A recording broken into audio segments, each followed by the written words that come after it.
So the Chicago Bulls are a team to keep an eye on about potentially blowing it up, right? They are not meeting as expectations. Chicago does have top four protection in this year's draft, so maybe they decide to just go the tank route. It's one of the reasons that many people and reporters and stuff have said, like, hey, keep an eye on Chicago. Even Woj has talked about Chicago being a potential destination for Lakers as well as many other teams. The New York Knicks have even expressed interest and supposedly are willing to offer a Godfather package for Zach Lavine. Whatever that entails, we'll see. Now, Zach Lavine cannot be traded till January 15th. So if any trade was to happen with Lavine, it's very likely going to be, the beginning of the new year. But as always, you're going to hear murmurs and potential deals and things like that. And one of the destinations, of course, is the Lakers. Zach Lavine was linked to the Lakers in the offseason as a potential destination, maybe working out some sort of sign and trade deal. And then, of course, you have the Demar DeRozan, Nikola Vucevic package that has been rumored a lot lately, and a lot of people have kind of touched on. We've even touched on it here on this channel as like a potential trade for Russell Westbrook.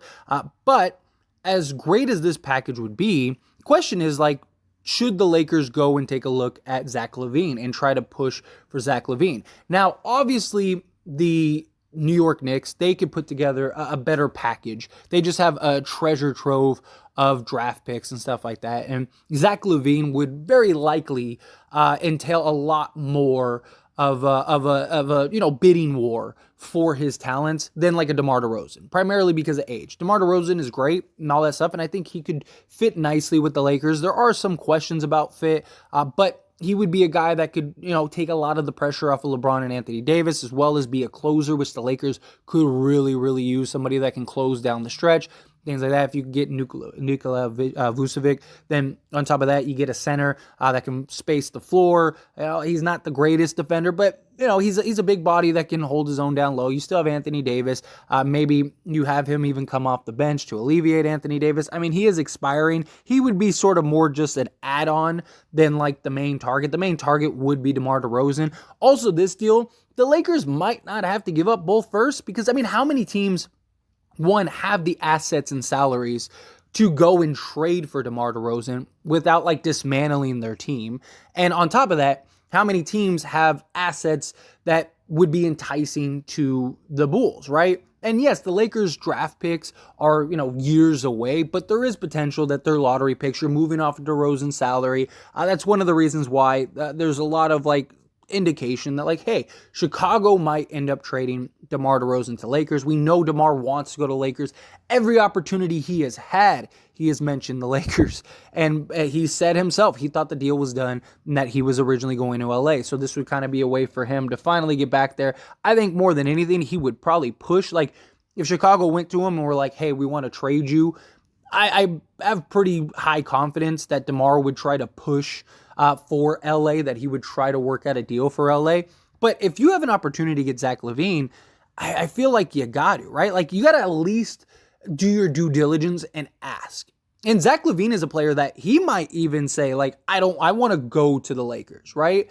He might want to go to that destination. There was, again, reports in the offseason that Lavine really wanted to be a Laker and that he would love to go to LA, and he would be a really nice asset. There's also a lot of questions with Lavine as far as, like, his injuries, right? He's had a lot of injury issues, just little nagging injury stuff like that. So how many teams would really want to take a chance on Lavine? And again, it kind of falls into the DeMar DeRozan thing. Like how many teams have the salaries to match, especially Zach Lavine, because Zach Lavine's making like $37 million this year. How many teams have the salary to match for Lavine without blowing up the roster and remain a contender, as well as give up assets that are desirable for the Chicago Bulls, right? And it's like, if Chicago's going to hit the reset button, they're hitting the reset button to basically tank to the bottom as fast as they can, right? To try to get a top 4 pick. So that way you can keep this year's pick. And then if you get a top 4 pick next year, well then again, you get to keep that pick. Otherwise, you pay Orlando and then it's done and you move on, and then now you're kind of starting for the rebuild. Especially if you could get, even if you can't get Victor Wembanyama, if you get like Scoot Henderson or like one of the Thompson twins or something like that, like you're in a good position for a rebuild. You still have, like Williams, who's a great young player. You still have other guys, like you can move Alex Caruso, you can move, Kobe White. You can move you can basically just take this down to its studs, keep Williams, and basically nothing else, right? I think there are teams that might take a flyer on Nikola Vucevic. Even if not, you just kind of like, maybe buy him out or do whatever you got to. Let him go sign somewhere else, just to, again, tank for the bottom, because he's expiring contract this year anyway, so it doesn't really hurt. If that's your goal, you likely trade Zach Lavine, you likely trade DeMar DeRozan, you basically unload everybody, right? Be the worst team in the league, and hopefully you can lose enough games to kind of catch like San Antonio and Detroit and teams like that. And now maybe you get, the ping pong balls fall your way and you get Victor Wembanyama, and now you have your cornerstone for the next 10 plus years, right? That would be the ideal scenario for the Chicago Bulls. And what if they just trade these two together, right? Because again, what value does the Lakers have that other teams don't? And they don't really have a lot. They don't really have a ton of assets and pieces that make a lot of sense for teams.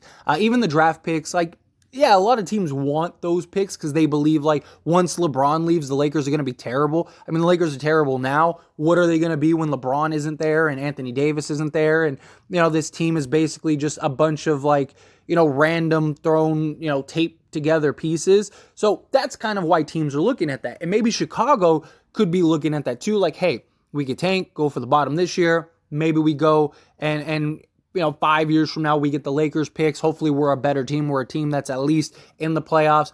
So now we have Lakers, maybe potential lottery picks to now go and make a move, make a push for like another star or something like that. Somebody that becomes disgruntled, that wants out. We see it like every 6 months. There seems to be some player, some star. And these are two guys that would want to go to the Lakers. So again, what value do the Lakers have that other teams don't? And it's the absorption of salary. It's being able to take on mass salary. Like there's no other team in the league that could take DeMar DeRozan and Zach Lavine in one swoop without just completely dismantling their team and basically being the Chicago Bulls 2.0, right? But the Lakers can. The Lakers could trade Russell Westbrook, Patrick Beverley, Kendrick Nunn, and go get Zach Lavine and DeMar DeRozan. And now you got, the two stars to add to Anthony Davis and LeBron James. Now, I'm not saying that this is going to happen, and very likely, best case scenario, it's one or the other, right? Best case scenario, it's Zach Lavine or it's DeMar DeRozan. Now, personally, if it comes to between the two of them and you have the choice, let's say, then obviously you want Zach Lavine just because he's younger and just, provides more potential for the future. However, if my bet would be that, DeMar DeRozan would be the piece that comes to the Lakers. I think if either of these two go to the Lakers, I think it's DeMar DeRozan. I think the Knicks would throw the kitchen sink at the Chicago Bulls for Zach Lavine. I think they would trade whatever it took for Zach Lavine. And now you have Brunson and Lavine, which doesn't really make a lot of sense to me, but that's the Knicks, right? The Knicks want to be exciting. They want to, be able to sell tickets and say, hey, look, we got Lavine, we got, Brunson, all that stuff. Not that they're struggling to sell tickets, but I mean, it's a headline. It gets people excited. It gets people bought in, right? You get to see Lavine and him ball out and stuff. But if for whatever reason, the Lakers have an opportunity, you have that piece. You have that fact of like, look, you want to tank and you want to tank for the bottom immediately. We're the one team that can help you do that immediately. We're the one team that could give you, 2 first-round picks, basically whatever you want. We'll give you pick swaps, at that point, you're basically pushing your chips to the table, right? Because you're thinking to yourself, DeMar DeRozan, Zach Lavine, LeBron James, and Anthony Davis are good enough to win a championship for the next 2 or 3 years, right? Like this is the Godfather move, right? If you're the Lakers, right? You're getting these two guys to pair with LeBron and Davis. Defensively, it's a concern, absolutely. If you were to do this, your defense is a real issue, but got Lavine, DeMar, LeBron, and Anthony Davis. It'd be kind of hard to say no to that, right? You got enough scoring power. You probably could put up 140, 150 points per game if you wanted to. I think this would be enough to be a legit contender. But what is the incentive to the Bulls, right? Like, again, DeMar DeRozan makes a ton of sense. Go get Russell Westbrook, trade, Alex Caruso, DeMar DeRozan, and Nikola Vucevic for, whatever, Kendrick Nunn and Russell Westbrook and a first-round pick. Boom. Okay, done. We got rid of the DeMar DeRozan. We got rid of the Vucevic. He's just kind of an add-on. We got rid of Caruso's salary. Now let's go trade Lavine to the Knicks.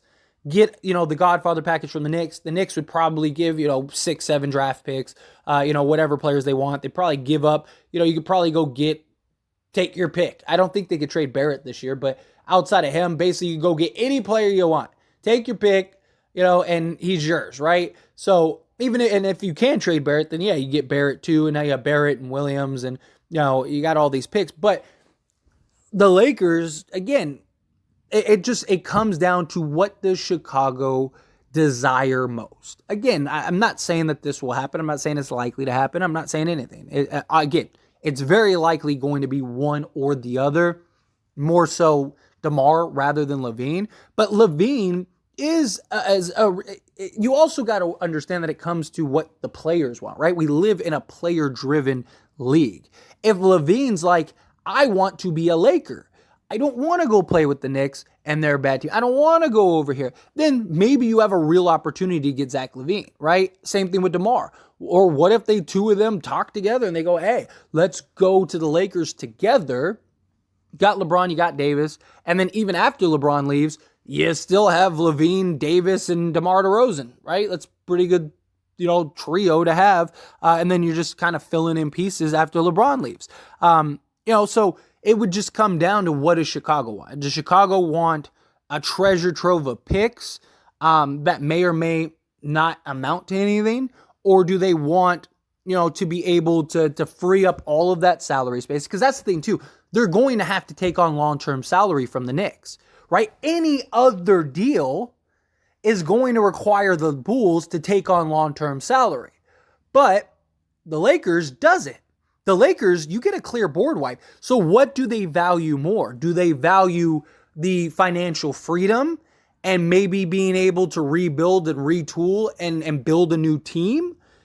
Or do they value the assets that they could get from the Knicks, right? Do they value, first round picks and, maybe RJ Barrett and Grimes or something like that, right? Like, do they look at those two guys and go, okay, those are guys that we really like, that we want now for the future, things like that? Because outside of them, who else is throwing a kitchen sink for Zach Lavine? I don't really know any other team. There's teams that would love, like Miami would love Zach Lavine, but like, do they want Kyle Lowry and Tyler Hero? And, is that the deal that they're looking at and going, man, that's the deal. The one thing the Lakers offer that nobody else offers is the freedom to clear off all the salary. Maybe the Nets would trade Kyrie for Lavine, but they don't really have assets that would be valuable either.